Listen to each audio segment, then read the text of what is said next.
प्रिय 10th के बच्चों, कल हम लोग सूरदास से 4 प्रश्न लिखे थे। अब हम लोग 5वां प्रश्न लिखने जा रहे हैं। तो आइए अब हम लोग लिखते हैं।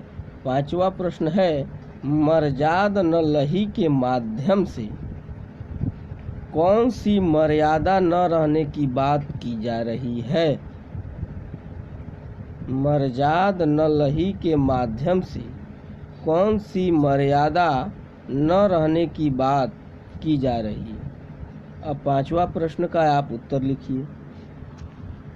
प्रेम की यही मर्यादा है कि प्रेमी और प्रेमिका दोनों प्रेम को निभाएं। वे प्रेम की सच्ची भावना को समझें और उसकी मर्यादा की रक्षा करें। पूर्ण विराम। परंतु कृष्ण ने गोपियों से प्रेम निभाने की बजाय उनके लिए नीरस योग संदेश भेज दिया है, जो कि एक छलावा था, भटकाव था। पूर्ण विराम। इसी छल को गोपियों ने मर्यादा का उल्लंघन कहा है। प्रश्न नंबर 5 का उत्तर समाप्त हुआ। अब आप प्रश्न नंबर 6 लिखेंगे। कृष्ण के प्रति अपने अनन्य प्रेम को गोपियों ने किस प्रकार अभिव्यक्त किया है। प्रश्नवाचक चिन्ह लगा दीजिए। उत्तर लिखिए। गोपियों ने कृष्ण के प्रति अपने अनन्य प्रेम को निम्नलिखित युक्तियों से व्यक्त किया है। पहला है, वे स्वयं को कृष्ण रूपी गुड़ पर लिपटी हुई चींटी कहती हैं। दूसरा, वे स्वयं को हारिल पक्षी के समान कहती हैं, जिसने कृष्ण प्रेम रूपी लकड़ी को दृढ़ता से थामा हुआ है। तीसरा, वे मन, वचन और कर्म से कृष्ण को मन में धारण किए हुए हैं। पूर्ण विराम। चौथा लिखिए, वे जागते सोते दिन रात और यहाँ तक कि सपने में भी कृष्ण का नाम रटती रहती हैं। पूर्ण विराम।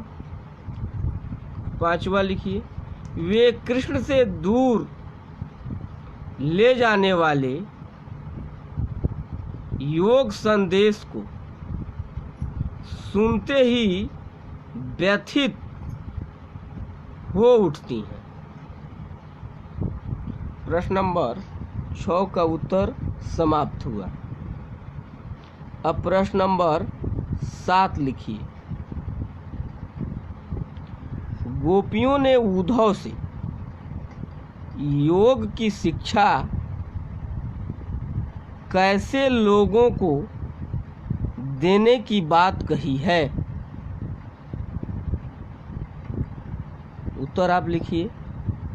गोपियों ने उद्धव को कहा कि वे योग की शिक्षा ऐसे लोगों को दें जिनके मन स्थिर नहीं हैं,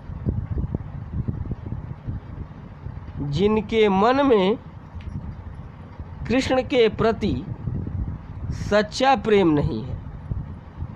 पूर्ण विराम। जिनके मन में भटकाव है, दुविधा है, भ्रम है और चक्कर है। पूर्ण विराम। क्वेश्चन नंबर 7 का उत्तर समाप्त हुआ। अब प्रश्न नंबर आप 7 लिखिए। प्रस्तुत पदों के आधार पर गोपियों का योग साधना के प्रति दृष्टिकोण स्पष्ट करें। उत्तर लिखिए। प्रश्न नंबर 8 का, सूरदास के पठित पदों के आधार पर स्पष्ट है कि गोपियां योग साधना को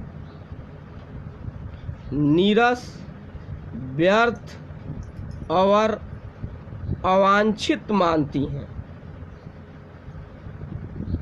उनके अनुसार योग साधना प्रेम का स्थान नहीं ले सकती। प्रेमी जन योग मार्ग द्वारा नहीं, प्रेम पूर्ण समर्पण के बल पर ही ईश्वर को पा सकते हैं। उनके अनुसार योग साधना तो उनके प्रेम की दीवानगी में बाधा है। पूर्ण विराम।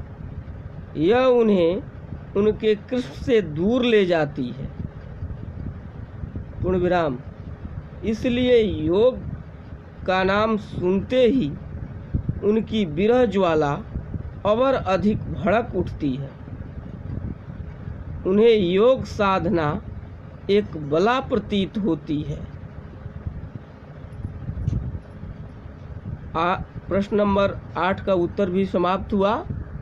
आज इतना ही, फिर आगे कल आपको लिखाया जाएगा।